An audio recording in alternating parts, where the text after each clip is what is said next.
আমি যার সাথে রিলেশন করি হি ওয়াজ মাই ইন্টারভিউ যে দেখতেছো এটাই কি আমাকে দেখতে খারাপ লাগতেছে? আমার বয়ফ্রেন্ডও আছে, আমার ফ্যামিলিও আছে, দুইজনই আমার অনেক সাপোর্টিভ। আরে মামা দোস্ত তুই তো ভাইরাল হয়ে গেছো, দোস্ত তুই তো এটা সেটা। রিলেশনশিপ বাংলাদেশে কে না করে? তোমরা হয়তো হাইডেন্সি ভাবে জিনিসটা করো, আমি হচ্ছে একটু ওপেনলি বলে ফেলছি। তো কাউকে না জেনে শুনে তো জাজ করা ঠিক না। যখন প্রশ্ন করছিল তখন তো তুমি কিন্তু বেশ স্বতঃস্ফূর্ত এবং হাসি মুখেই কথাগুলো বলছিলে, তখন কি একবারও মনে হয়েছিল যে এরপর কি হতে পারে, আমি যে এই কথাগুলো বলছি এগুলো কি আসলে ঠিক হচ্ছে কিনা, এই চিন্তাটা কি তখন মাথায় এসেছিল একবার? এইটা ভেবে বললে তো আজকে আমার এই দুর্দশা দেখা লাগতো না। এটা যদি আমি ভেবে বলতাম আর কি। উনি আমাকে নর্মাল র্যান্ডমলি যেভাবে আক্স করে, আমি আমার ফ্রেন্ডের সাথে জাস্ট ওগুলার অ্যান্সার দিতেছি, বাট আমি তো জানি না যে আমি আমার বাসা অব্দি যাওয়ার আগ পর্যন্ত ওই ভিডিও ভাইরাল হয়ে আমার কাছে মানুষজন পাঠায় দিবে। তুমি জাস্ট নর্মালি একটা ইন্টারভিউ দিয়েছো, হ্যাঁ। তখন তুমি এটার সিকোয়েন্স কি হতে পারে ভাবনি? একদমই না। প্রথম তোমাকে কে বলে বা কে তোমাকে কল করে যে তোমার এই ভিডিওটা তো ভাইরাল হয়ে গিয়েছে? আমার আম্মু আমাকে মানে হোয়াটসঅ্যাপে ভিডিওটা শেয়ার করে বলে, তুমি কি আজকে কোথাও ইন্টারভিউ দিছো বা কিছু এরকম হয়েছে?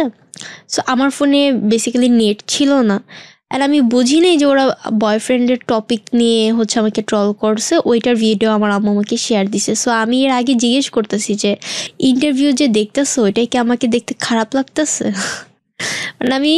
মানে আমার সেন্সই কাজ করেনি যে এই জিনিসটা নিয়ে আমাকে বাংলাদেশে এত ট্রল করা হবে। অ্যান্ড দেন বাসায় যাই, যাওয়ার পরে দেখি যে আশেপাশে রিলেটিভস নামক কিছু মানুষজন এই যে এগুলো ট্রল করতেছে, ক্রিটিসিজম করতেছে আমাকে।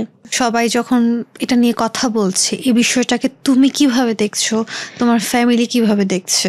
আমি নিজে খুব রিগ্রেটফুল যে আমি জিনিসটা এভাবে প্রচার করতে চাইনি, যে বয়ফ্রেন্ড টপিকটা বা কিছু একটা।